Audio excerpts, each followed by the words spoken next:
कांख में रावण को दबोचकर बाली 6 माह तक क्यों घूमता रहा? बाली को स्वयं भगवान ब्रह्मा जी से वरदान प्राप्त था कि उसे जो कोई भी युद्ध की चुनौती देगा उसका आधा पराक्रम बाली के अंदर आ जाएगा, इसलिए उसे सामने से हराना असंभव था। वहीं रावण को वरदान मिला था कि उसकी मृत्यु किसी देवता, असुर, राक्षस, किन्नर, गंधर्व, यक्ष, सर्प, नाग, गरुड़ इत्यादि से नहीं होगी, लेकिन उसने अपने इस वरदान में मानव व वानर को नहीं मांगा था। चूंकि बाली एक वानर था, इसलिए रावण की मृत्यु उसके हाथों से हो सकती थी। जब रावण ने बाली पर हमला किया तो बाली ने रावण को हटा दिया। उसके बाद उसने रावण को अपने कारावास में बंदी बना लिया और उसे प्रतिदिन अपमानित करने लगा।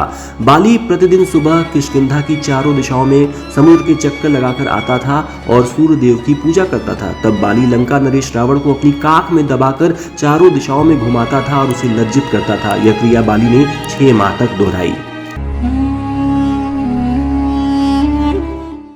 रामायण की मंथरा कौन थी और वह कुबड़ी कैसे हुई? रानी कैकेयी के पिता अश्वपति कैकेय प्रदेश के राजा थे, इसलिए पुत्री का नाम कैकेयी रखा। राजा अश्वपति का एक भाई था वृहदश्रव और रेखा उनकी पुत्री थी। कैकेयी और रेखा चचेरी बहनें थीं और बहुत अच्छी सहेलियां भी। रेखा बेहद खूबसूरत और बड़े बड़े नैन नक्श वाली थी। दोनों में इतनी अच्छी दोस्ती थी कि वे एक दूसरे के बिना बिल्कुल भी नहीं रहती थीं।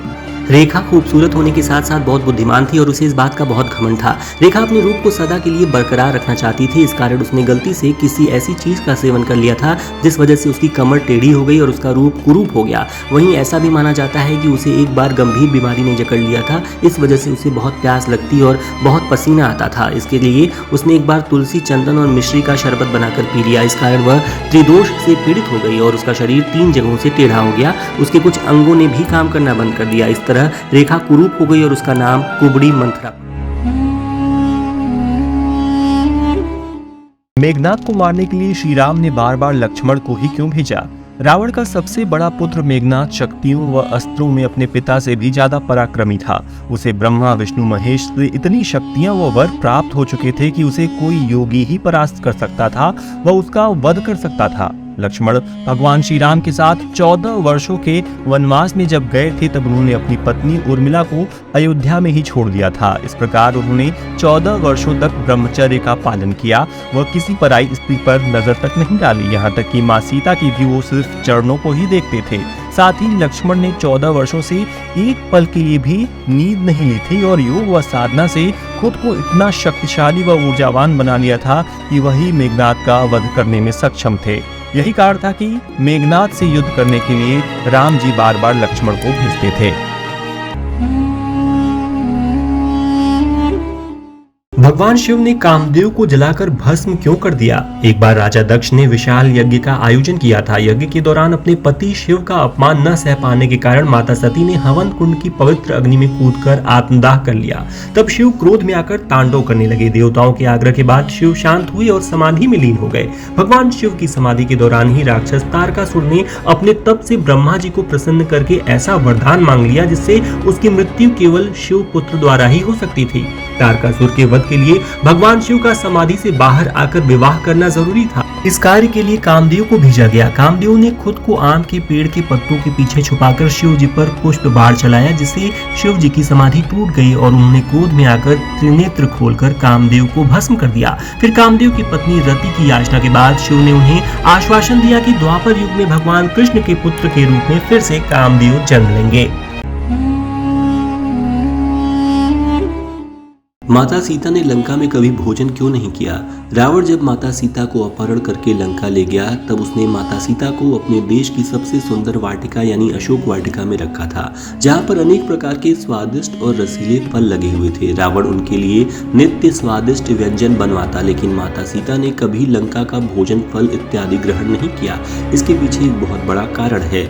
माता सीता को लंका में कभी भूख ही नहीं लगी, क्योंकि जिस दिन रावण माता सीता को लंका लाया उसी दिन रात्रि के समय ब्रह्मा जी ने इंद्र को आदेश दिया कि आप जाकर माता सीता को कुछ भोजन कराएं।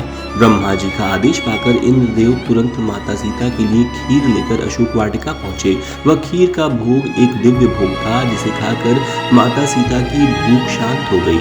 इंद्रदेव की दी हुई इस खीर को खाने के बाद माँ सीता को लंका में कभी भूख ही नहीं लगी। इसी प्रकार उन्हें एक ऋषि ने दिव्य वस्त्र दिए थे जो कभी मैले नहीं हुए।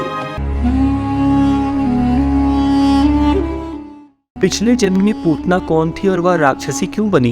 पूतना पिछले जन्म में राजा बलि की पुत्री थी और उसका नाम रत्नमाला था। एक दिन राजा बलि के यहाँ भगवान वामन रूप में पधारे। उन्हें देख रत्नमाला के मन में ममत्व जाग उठा। वह सोचने लगी कि मेरा भी ऐसा ही पुत्र हो ताकि वह उसे हृदय से लगाकर दुग्धपान करा सके। भगवान ने उसकी मन की इच्छा को जाना और तथास्तु कहा। इसके बाद भगवान ने राजा बलि का अहंकार दूर करने के लिए 3 पग भूमि मांगी और 2 पग में ही पृथ्वी और स्वर्ग नाप दिया। बलि का अहंकार तो दूर हो गया। वह क्षमा मांगने लगी, लेकिन इससे रत्नमाला क्रोधित हो गई। उसने सोचा कि ऐसे पुत्र को तो मैं विष दे देती। भगवान ने इस भाव को भी जानकर तथास्तु कह दिया। इसलिए अगले जन्म में वह पूतना राक्षसी बनी। कंस के षड्यंत्र अनुसार वह कृष्ण भगवान को विष युक्त दुग्धपान कराने आई। तब भगवान ने उसका वध कर उसे मुक्ति प्रदान की। क्या आप जानते हैं कौन सी विद्या के कारण रावण के दरबार में अंगद का पैर कोई भी नहीं हिला पाया? राम की सेना में सुग्रीव के साथ वानर राज बाली और अप्सरा तारा का पुत्र अंगद भी था। राम और रावण युद्ध के पूर्व भगवान श्री राम ने अंगद को अपना दूत बनाकर लंका भेजा था, लेकिन वहां पर रावण ने अंगद का अपमान किया। अंगद ने तब अपनी शक्ति का परिचय देकर रावण को उपदेश दिया और पुनः राम के शिविर में लौट आए।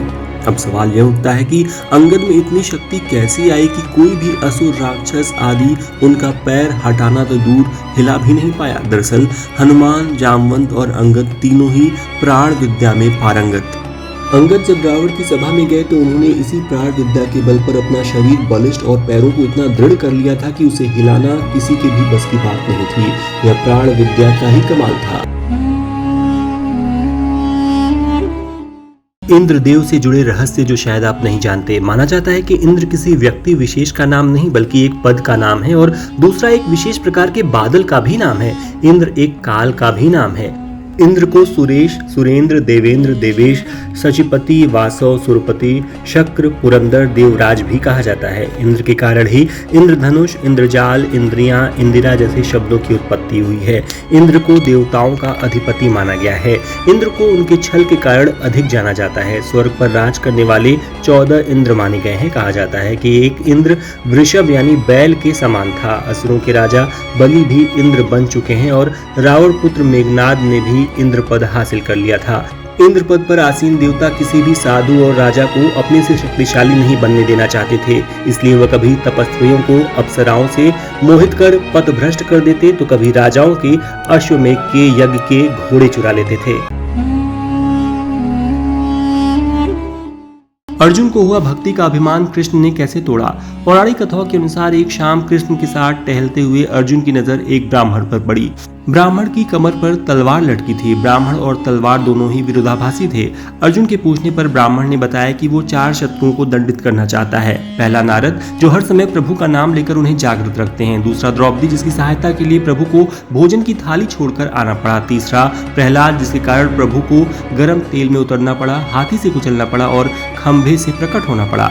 अर्जुन से रहा नहीं गया तो उसने पूछा चौथा कौन? तब ब्राह्मण ने कहा अर्जुन, मेरे प्रभु को उसका सारथी बनना पड़ा। धर्म की रक्षा के लिए गांधारी का शाप लेना पड़ा। ब्राह्मण की यह बातें सुनकर अर्जुन को खुद के श्री कृष्ण का सबसे बड़ा भक्त होने का अभिमान चूर चूर हो गया। चारों युग की आयु कितनी है? कौन से युग में मनुष्य की लंबाई कितनी होती है? अभी जान लीजिए। पौराणिक मान्यता अनुसार एक युग लाखों वर्ष का होता है। कहा जाता है कि सतयुग लगभग 17,28,000 वर्ष, त्रेता युग 12,96,000 वर्ष, द्वापर युग 8,64,000 वर्ष और कलयुग 4,32,000 वर्ष का होता है। इसी पौराणिक मान्यता के अनुसार किस युग में मनुष्य की लंबाई कितनी होती है यह भी बताया गया है। सतयुग में मनुष्य की लंबाई 32 फीट अर्थात लगभग 21 हाथ होती है। इसके बाद त्रेता युग में 21 फीट यानी 14 हाथ, तीसरे नंबर पर द्वापर युग में लंबाई 11 फीट यानी 7 हाथ और अंत में कलयुग में मनुष्य की औसत लंबाई 5 फीट 5 इंच अर्थात लगभग 3.5 हाथ बताई गई है। वीडियो ज्ञानवर्धक लगा हो तो लाइक और शेयर जरूर कीजिएगा। धन्यवाद।